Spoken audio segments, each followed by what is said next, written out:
여러분 안녕하십니까? 이해가 되는 성경 통독 24번째 시간입니다. 레위기 13장 시작하도록 하겠습니다.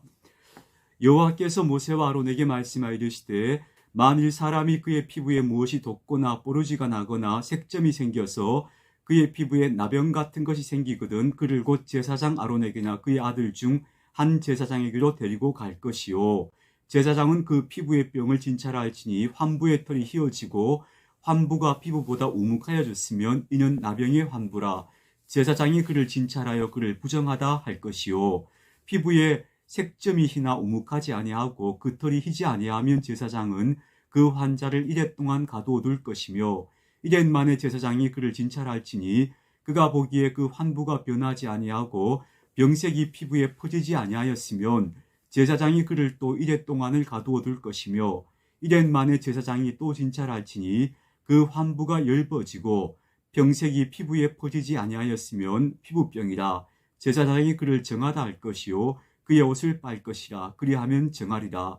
그러나 그가 정결한지를 제사장에게 보인 후에 병이 피부에 퍼지면 제사장에게 다시 보일 것이요 제사장은 진찰할지니 그 병이 피부에 퍼졌으면 그를 부정하다 할지니라. 이는 나병임이니라. 13장에서 나병이라는 이야기로 시작되고 있는데요. 한센시병만을 의미하는 것은 아니고 당시에 만연했을 것으로 보이는 피부 질환을 다 포함하고 있는 것으로 봅니다.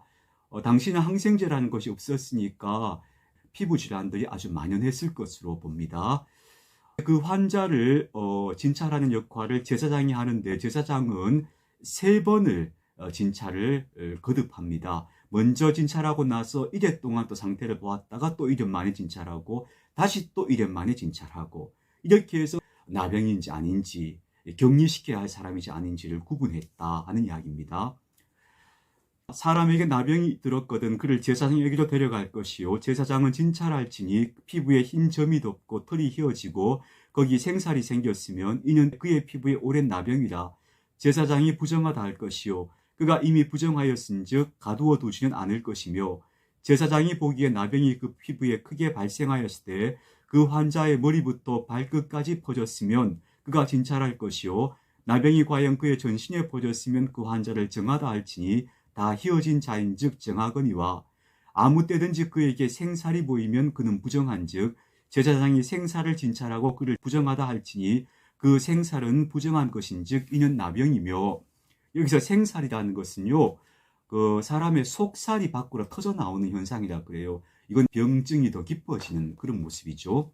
그 생살이 변하여 다시 휘어지면 제사장에게로 갈 것이요 제사장은 그를 진찰하여서 그 환부가 휘어졌으면 환자를 정하다 할지니 그는 정하니라. 피부에 종기가 생겼다가 나았고 그 종처에 흰 점이 돋거나 희고 붉으스름한 색점이 생겼으면 제사장에게 보일 것이요 그는 진찰하여 피부보다 얕고 그 털이 희면 그를 부정하다 할지니 이는 종기로 된 나병의 한부임이니라. 그러나 제사장이 진찰하여 거기 흰 털이 없고 피부보다 얕지 아니하고 빛이 엷으면 제사장은 그를 이래 동안 가두어 둘 것이며 그 병이 크게 피부에 퍼졌으면 제사장은 그를 부정하다 할지니 이는 환부임이니라. 그러나 그 색점이 여전하고 퍼지지 아니하였으면 이는 종기 흔적이니 제사장은 그를 정하다 할지니라. 피부가 불에 데었는데 그 된 곳에 불그스름하고 희거나 순전히 흰 색점이 생기면 제사장은 진찰할지니 그 색점의 털이 희고 그 자리가 피부보다 우묵하면 이는 화상에서 생긴 나병인즉 제사장이 그를 부정하다 할 것은 나병의 환부가 됨이니라. 그러나 제사장이 보기에 그 색점에 흰 털이 없으며 그 자리가 피부보다 얕지 아니하고 빛이 엷으면 그는 그를 이래 동안 가두어 둘 것이며 이래 만에 제사장이 그를 진찰할지니 만일 병이 크게 피부에 퍼졌으면 그가 그를 부정하다 할 것은 나병의 환부임이니라. 만일 색점이 여전하여 피부에 퍼지지 아니하고 빛이 엷으면 화상으로 부은 것이니 제사장이 그를 정하다 할 것은 이는 화상의 흔적임이니라. 남자나 여자의 머리에나 수염에 환부가 있으면 제사장은 진찰할지니 환부가 피부보다 우묵하고 그 자리에 누르스름하고 가는 털이 있으면 그가 그를 부정하다 할 것은 이는 오민이라. 머리에나 수염에 발생한 나병임이니라. 만일 제사장이 보기에 그 오매 환부가 피부보다 우묵하지 아니하고 그 자리에 검은 털이 없으면 제사장은 그 옴 환자를 이래 동안 가두어둘 것이며 이래 만에 제사장은 그 환부를 진찰할지니 그 옴이 퍼지지 아니하고 그 자리에 누르스름한 털이 없고 피부보다 우묵하지 아니하면 그는 모발을 밀되 환부는 밀지 말 것이요 제사장은 옴 환자를 또 이래 동안 가두어둘 것이며 이래 만에 제사장은 그 옴을 또 진찰할지니 그 옴이 피부에 퍼지지 아니하고 피부보다 우묵하지 아니하면 그는 그를 정하다 할 것이요 그는 자기의 옷을 빨아서 정하게 되려니와 깨끗한 후에라도 옴이 크게 피부에 퍼지면 제사장은 그를 진찰할지니 과연 옴이 피부에 퍼졌으면 누른 털을 찾을 것 없이 그는 부정하니라. 그러나 제사장이 보기에 옴이 여전하고 그 자리에 검은 털이 났으면 그 옴은 나았고 그 사람은 정하니 제사장은 그를 정하다 할지니라. 남자나 여자의 피부에 색점 곧 흰 점이 생기면 제사장은 진찰할지니 그 피부의 색점이 부유스름하면 이는 피부에 발생한 어루럭이라 그는 정하니라.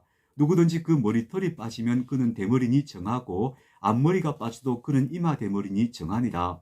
그러나 대머리나 이마 대머리에 희고 붉으스름한 색점이 있으면 이는 나병이 대머리에나 이마 대머리에 발생함이라.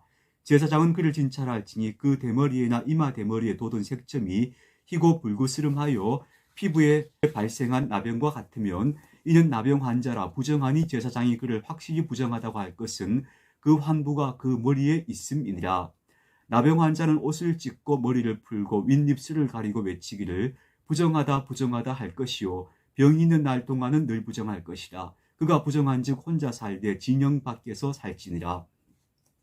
피부 질환이 발생했다고 진찰이 되면 그 사람이 격리되는 거죠. 전염되어서 안 되기 때문이죠. 47절입니다. 만일 의복에 나병 색점이 발생하여 털옷에나 베옷에나 배나 털의 나래나 씨에나 곧 가죽에나 가죽으로 만든 모든 것에 있으되 그 의복에나 가죽에나 그 나래에나 씨에나 가죽으로 만든 모든 것에 병색이 푸르거나 붉으면 이는 나병의 색점이라. 제사장에게 보일 것이요 제사장은 그 색점을 진찰하고 그것을 이래 동안 간직하였다가 이래 만에 그 색점을 살피치니 그 색점이 그 의복에 나래나 씨에나 가죽에나 가죽으로 만든 것에 퍼졌으면 이는 악성 나병이라. 그것이 부정하므로 그는 그 색점 있는 의복이나 털이나 배의 날이나 씨나 모든 가죽으로 만든 것을 불사를 지니 이는 악성 나병인즉 그것을 불사를 지니라. 이것은 의복 곳에 발생한 곰팡이 종류를 의미하는 것 같아요. 그런 것 엄격하게 위생적으로 대처해야 된다는 것을 말하고 있죠. 그러나 제사장이 보기에 그 색점이 그 의복의 나래나 씨에나 모든 가죽으로 만든 것에 퍼지지 아니하였으면 제사장은 명령하여 그 색점이 있는 것을 빨게 하고 또 이래 동안 간직하였다가 그 빤 곳을 볼지니 그 색점의 빛이 변하지 아니하고 그 색점이 퍼지지 아니하였으면 부정하니 너는 그것을 불사르라. 이는 거죽에 있든지 속에 있든지 악성 나병이니라.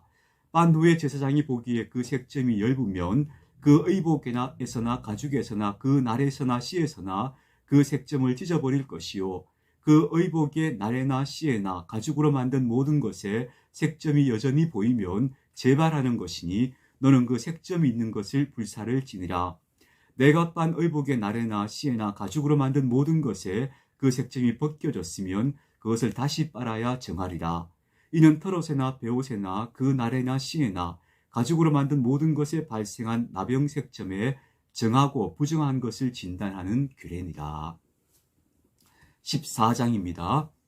여호와께서 모세에게 말씀하여 이르시되 나병 환자가 정결하게 되는 날의 규례는 이러하니 곧 그 사람을 제사장에게로 데려갈 것이요 제사장은 진영에서 나가 진찰할지니 그 환자에게 있던 나병 환부가 나았으면 제사장은 그 정결함을 받을 자를 위하여 명령하여 살아있는 정결한 새 2마리와 백향목과 홍색 실과 우술초를 가져오게 하고 제사장은 또 명령하여 그 새 1마리는 흐르는 물 위 질그릇 안에서 잡게 하고 다른 새는 산채로 가져다가 백향목과 홍색 실과 우술초와 함께 가져다가 흐르는 물 위에서 잡은 새의 피를 찍어 나병에서 정결함을 받을 자에게 7번 뿌려 정하다 하고 그 살아있는 새는 들에 놓을지며 정결함을 받는 자는 그의 옷을 빨고 그의 모든 털을 밀고 물로 몸을 씻을 것이라. 그리하면 정하리니 그 후에 진영에 들어올 것이나 자기 장막 밖에 이래를 머물 것이요 7째 날에 그는 모든 털을 밀되 머리털과 수염과 눈썹을 다 밀고 그의 옷을 빨고 몸을 물에 씻을 것이라. 그리하면 정하리라. 8째 날에 그는 흠없는 어린 순양 2마리와 1년 된 흠없는 어린 순양 1마리와 또 고운 가루 10분의 3에바와 기름 섞은 소재물과 기름 1록을 취할 것이요.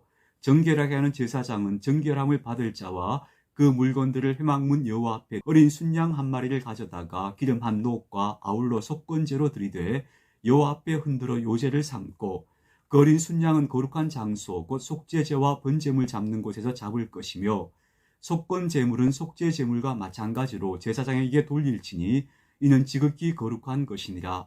제사장은 그 속건 제물의 피를 취하여 정결함을 받을 자의 오른쪽 귓뿌리와 오른쪽 엄지손가락과 오른쪽 엄지발가락에 바를 것이요. 제사장은 그 한 녹에 기름을 취하여 자기 왼쪽 손바닥에 따르고 오른쪽 손가락으로 왼쪽 손에 기름을 찌고 그 손가락으로 그것을 여호와 앞에 7번 뿌릴 것이요.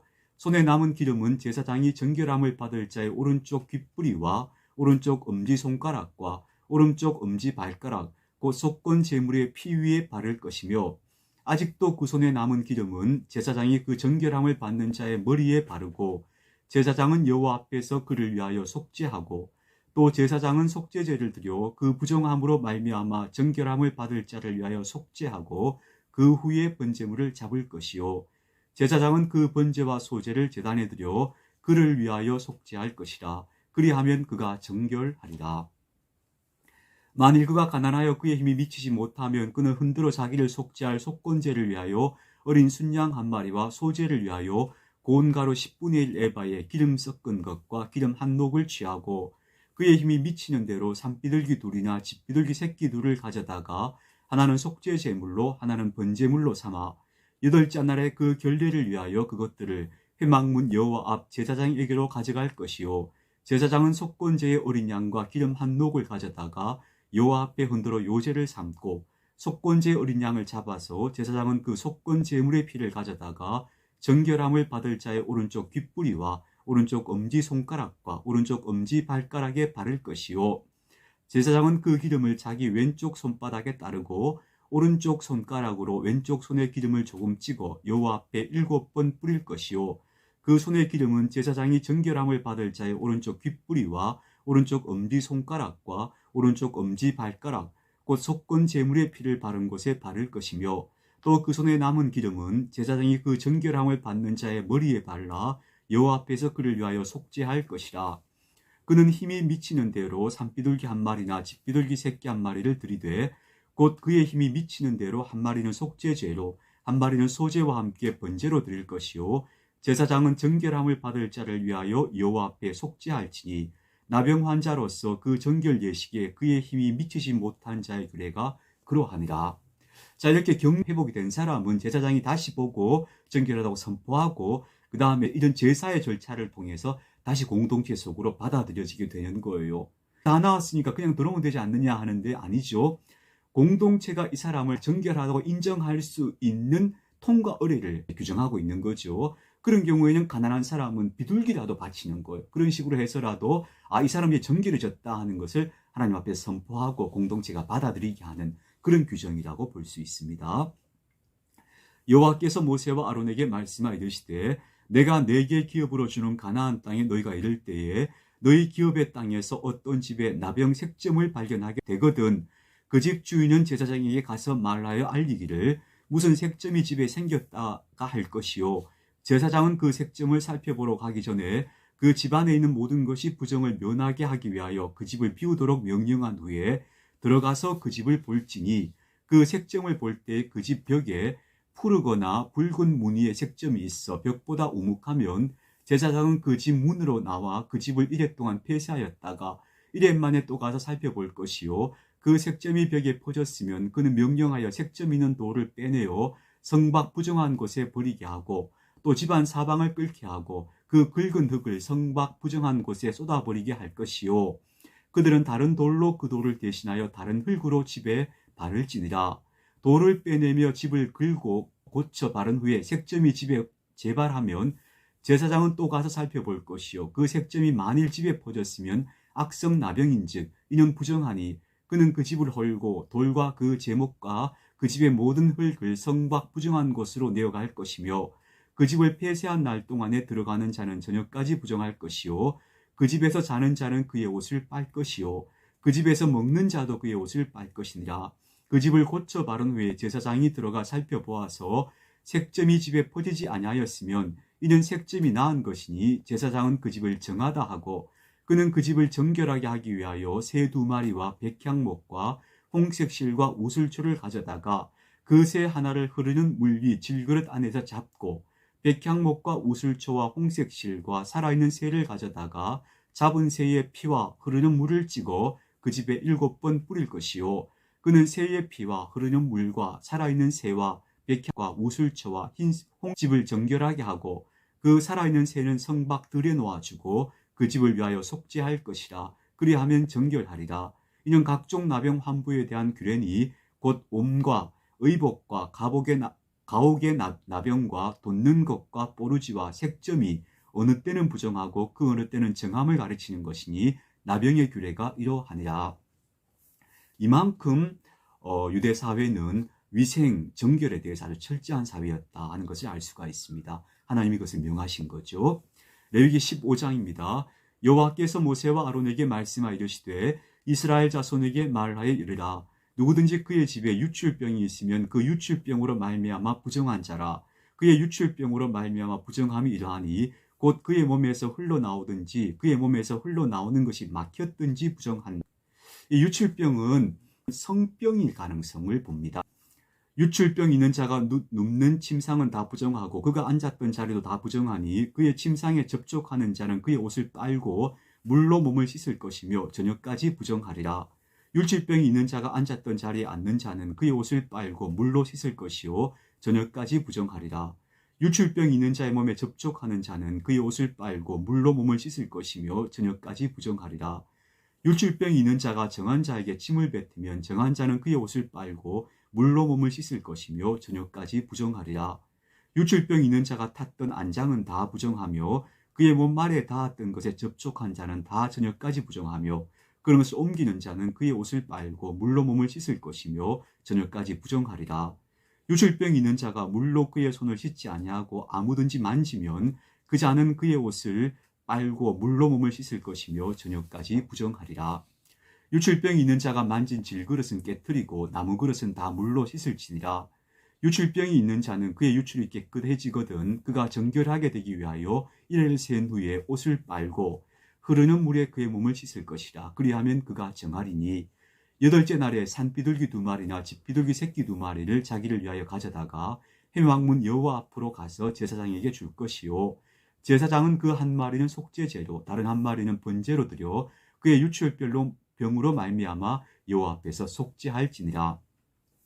설정한 자는 전신을 물로 씻을 것이며 저녁까지 부정하리라. 정수가 묻은 모든 옷과 가죽은 물에 알 것이며 저녁까지 부정하리라. 남녀가 동침하여 설정하였거든 둘 다 물로 몸을 씻을 것이며 저녁까지 부정하리라. 그래서 유대인들 문화 속에는요, 이 물로 몸을 씻고 정결하게 하는 문화가 굉장히 강조됩니다. 신약 성서 시대에 에세네파라고 종파가 있거든요. 그 에세네 유적지를 가보면요, 거기에 목욕탕들이 굉장히 많아요. 물도 부족한 지역인데 목욕탕 시설이 많습니다. 왜냐하면 물로 정결하고 깨끗이 씻는 것을 굉장히 중요하게 여겼던 거죠. 그건 이 구약 성서 시대부터의 전통이었다고 말할 수 있습니다. 어떤 여인이 유출을 하되 그의 몸에 그의 유출이 피이면 이래 동안 불결하니 그를 만지는 자마다 저녁까지 부정할 것이요. 이것은 여성들의 생리작용을 의미하는 것으로 봅니다. 그가 불결할 동안에는 그가 누웠던 자리도 다 부정하며 그가 앉았던 자리도 다 부정한 즉 그의 침상을 만지는 자는 다 그의 옷을 빨고 물로 몸을 씻을 것이요 저녁까지 부정할 것이며 그가 앉은 자리를 만지는 자도 다 그들의 옷을 빨고 물로 몸을 씻을 것이요 저녁까지 부정할 것이며 그의 침상 위에나 그가 앉은 자리에 있는 것을 만지는 모든 자도 저녁까지 부정할 것이며 누구든지 이 여인과 동침하여 그의 불결함에 전념되면 이래 동안 부정할 것이라. 그가 눕는 침상은 다 부정하니라. 만일 여인의 피의 유출이 그의 불결기가 아닌데도 여러 날이 간다든지 그 유출이 그의 불결기를 지나도 계속되면 그 부정을 유출하는 모든 날 동안은 그 불결한 때와 같이 부정한 즉 복음서에 보면은 이 유출병을 시비에 앓았던 여성이 등장하게 되죠. 그의 유출이 있는 모든 날에 그가 눕는 침상은 그에게 불결한 때의 침상과 같고 그가 앉는 모든 자리도 부정함이 불결할 때 부정과 같으니 그것들을 만지는 자는 다 부정한즉 그의 옷을 빨고 물로 몸을 씻을 것이며 저녁까지 부정할 것이요 그의 유출이 그치면 이래를 센 후에야 정하리니 그는 8째 날에 산비둘기 2마리나 집비둘기 새끼 2마리를 자기를 위하여 가져다가 회막 문 앞 제사장에게로 가져갈 것이요 제사장은 그 한 마리는 속죄제로 다른 한 마리는 번제로 드려 유출로 부정한 여인을 위하여 여호와 앞에서 속죄할지니라. 너희는 이와 같이 이스라엘 자손이 그들의 부정에서 떠나게 하여 그들 가운데 있는 내 성막을 그들이 더럽히고 그들이 부정한 중에서 죽지 않도록 할지니라. 이 규례는 유출병이 있는 자와 설정함으로 부정하게 된 자와 불결기에 앓는 여인과 유출병 있는 남녀와 그리고 불결한 여인과 동침한 자에 대한 것이니라. 여기서 말씀하시는 부정의 개념을 위생 조치가 필요하다. 이제 위생 조치를 강조한 것이라 우리가 이해하면 좋겠고요. 사실 유대인들은요 대단히 정결한 민족이에요. 그래서 성병 같은 것도 그 발병률이 굉장히 낮다고 그러고요. 할례도 여성들의 부인과 질환을 예방하는 데도 중요한 몫을 한다고 볼 수 있고요. 또 유명한 이야기입니다만 중세시대 패스트가 발병해서 중세 인구의 3분의 1이 몰살되는 끔찍한 일이 있었죠. 그때도 유대인 공동체는 그다지 큰 피해가 없었다고 그래요. 그래서 유대인들이 다른 유럽인들에게 저들이 바로 패스트를 옮기는 사람들이 아니냐 하는 의심을 받았을 정도였거든요. 그런 걸 보면 유대인들은 정결하고 위생적인 민족이었고 이런 구약 성서의 규례들이 그들을 보호하는 데 큰 역할을 했다 하는 것을 우리가 알 수 있겠지요. 자, 오늘 여기까지 15장까지 읽었습니다. 오늘도 좋은 날 되시기 바랍니다.